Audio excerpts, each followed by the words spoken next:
More to me with steelwheeltraining.com, and this is a video on some remedial drills for the kettlebell snatch.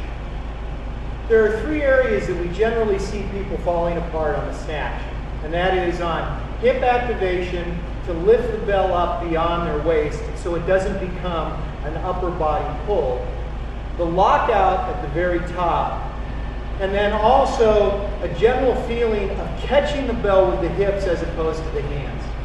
A lot of times in competitions and also at the RKC certifications, we see a lot of torn calluses and torn hands. It's generally done for two reasons. One, people are over gripping the bell, but secondly, they're also catching the bell on the drop with their hand as opposed to their hips. And so the first drill that we want to do is for those people who have difficulty with their hands, in particular rib calluses when doing multiple sets of kettlebell snatches.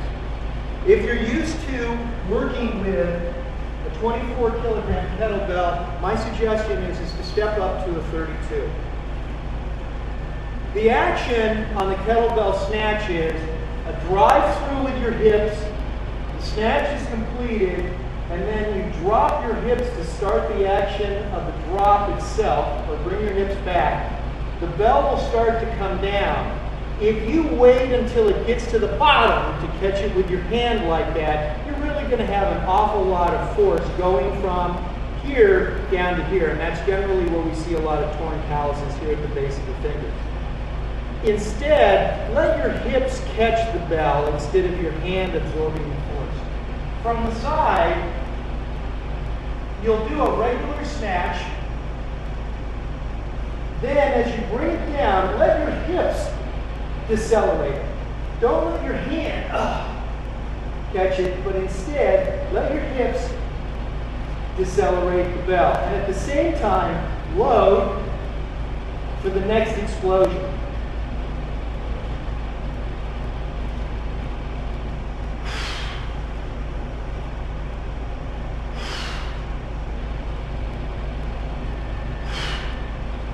As I said, letting your hips catch the bell on the way down is a lot more effective than letting your hand take the punishment. The second part of the three-part remedial drill on kettlebell snatch techniques. We just did the drill that'll help you catch the bell with your hips, decelerate it, load your hips back up for the next snatch. This one is for folks who are having difficulty actually activating their hips and driving the bell up with their hips as opposed to making it a pull.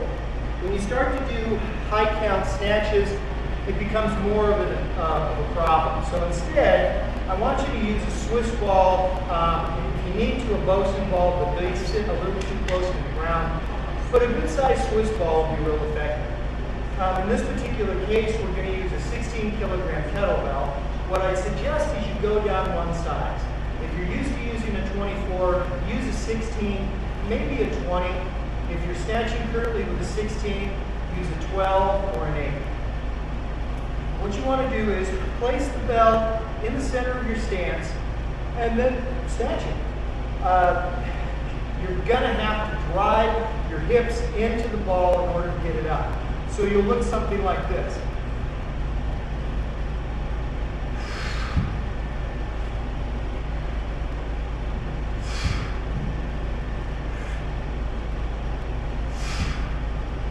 On the left side,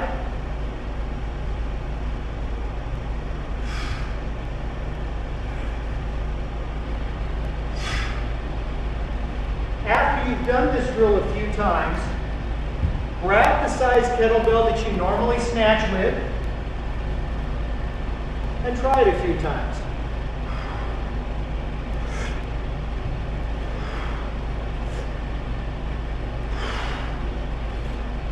You'll see an immediate change in how your hips now pop right up. If you have any questions regarding this remedial drill, please email us at www.steelwheeltraining.com and click the contact button. This is the third of three remedial drills for kettlebell snatch techniques. The first one we did was how to catch the kettlebell and reload your hips by using hip action as opposed to jerking the bell with your hand at the bottom. The second one was on hip activation using a Swiss ball and a slightly lighter weight kettlebell. And this one is using a jump stretch band. For those folks who have difficulty with lockout at the top, I know it's a problem with me particularly after I do long cycle snatches. I have a tendency to get lazy and my lockout looks more like this as opposed to a true lockout. Not locking out exposes your shoulder to ballistic shock, which is not a particularly good idea. Now, I'm going to warn you, this is a particularly dangerous exercise. If you have any doubts about doing this, don't. And as a matter of fact, it's probably a good idea that you not do this by yourself, but instead do this when you're working out with somebody, in particular a qualified RKC. We're using a 50-pound jump stretch band. We've cut it down by about 30%, so this represents about 35 pounds of resistance. Use this, put it through the kettlebell, and place your foot in the center of it. This jump stretch band should be running through the arch of your foot, not through the toes, not through the heel, but actually where the majority of your weight can be right over the jump stretch band. As I said, this is to practice locking out.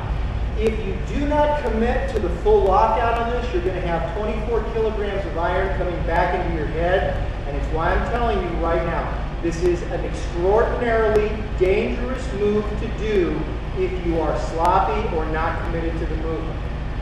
Using the jump stretch band, put yourself in this position and drive up through the hips, locking your arm out.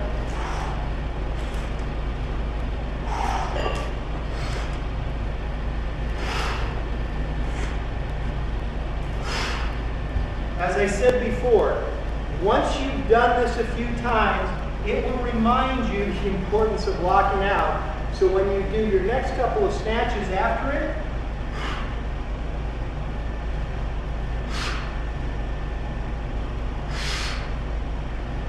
it's much easier to get the feeling of a proper lockout.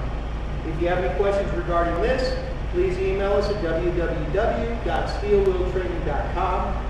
Click on the contact button and we'll be back to you as soon as we can.